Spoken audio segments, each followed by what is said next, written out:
Talvez você já tenha sentido que mesmo depois de pedir perdão, mesmo depois de as coisas se resolverem, uma voz aí dentro se recusa a seguir em frente. Talvez você já tenha percebido que por mais que tente, o seu passado continua batendo na porta da sua mente. É aquele replay mental de um erro, de uma falha, de uma palavra que você disse. E você se pune, adiando coisas, sabotando relacionamentos e aceitando menos do que merece. É exaustivo, eu sei. Hoje eu vou te explicar como isso acontece e, mais importante, como quebrar esse ciclo, o ciclo da culpa. Mas antes, se você busca fortalecer a sua mente e a sua fé, inscreva-se no canal aqui embaixo. Vamos caminhar essa jornada juntos. A culpa tem uma função. Ela é como um alarme de incêndio. Toca para avisar que algo está errado, que cruzamos um limite, moral ou espiritual. O problema não é o alarme, o problema é quando o fogo já foi apagado, a situação já foi resolvida, mas o alarme continua soando na sua cabeça. Isso vale para um erro no trabalho que custou caro, para uma palavra dura dita a quem você ama, para uma decisão do passado que hoje você vê como errada, ou por não ter feito algo que deveria ter feito. Quando a culpa fica crônica, nasce a autopunição. É quando você decide que o perdão que recebeu de Deus ou de outra pessoa não foi suficiente e que você precisa pagar um pouco mais.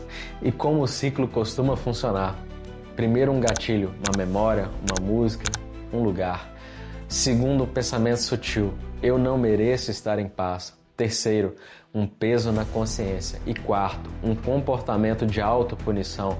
Pode ser uma sabotagem, isolamento, algum excesso. E quinto, um alívio curto. Mas depois o ciclo se renova. Por isso eu quero te levar para a história de um homem que tinha todos os motivos do mundo para viver preso na culpa, mas não viveu.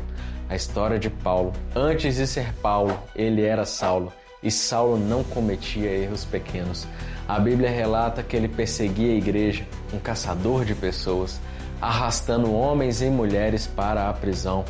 Mas em Atos 9, no caminho de Damasco, Jesus o encontra, o chama pelo nome e muda a sua identidade de perseguidor de cristãos a enviado por Jesus. O que podemos aprender com isso é que você não se define pelos erros que cometeu.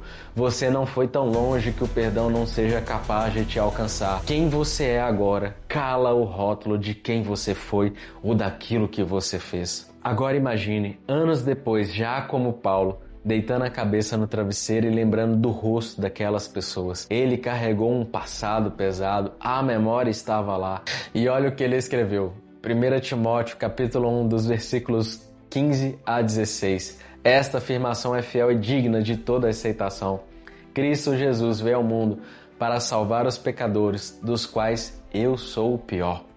Mas por isso mesmo alcancei misericórdia, para que em mim, o pior dos pecadores, Cristo Jesus, demonstrasse toda a grandeza da sua paciência, usando-me como exemplo para aqueles que nele haveriam de crer para a vida eterna. Repare que Paulo não ficou paralisado pela culpa, ele não fingiu que nada aconteceu, ele apenas usou o passado como um lembrete, não do quão ruim ele foi, mas do quão grande foi a graça que o alcançou. Ele não aceitou a identidade da acusação, ele abraçou a nova identidade e se tornou um dos maiores propagadores do cristianismo de todos os tempos e o maior autor do livro mais vendido do mundo, a Bíblia.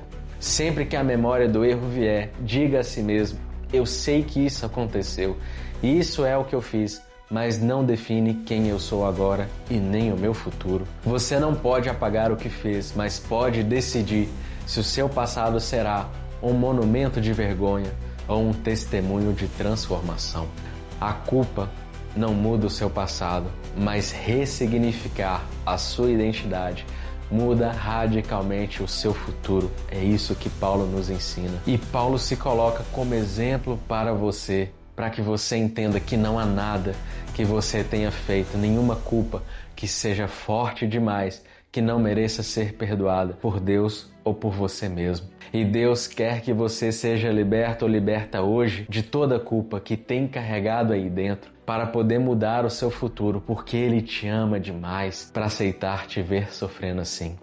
Se você conhece alguém que precisa superar a culpa, compartilhe esse vídeo com essa pessoa. E se você precisa aprofundar no tema de hoje, eu deixei aqui embaixo, na descrição desse vídeo, sugestões de livros excelentes sobre esse assunto. Agora me conta aqui embaixo, qual a área da sua vida que você precisa de oração para se libertar da culpa? O que eu te desejo é paz e um futuro de liberdade. Obrigado por ter ficado até aqui comigo. Até a próxima.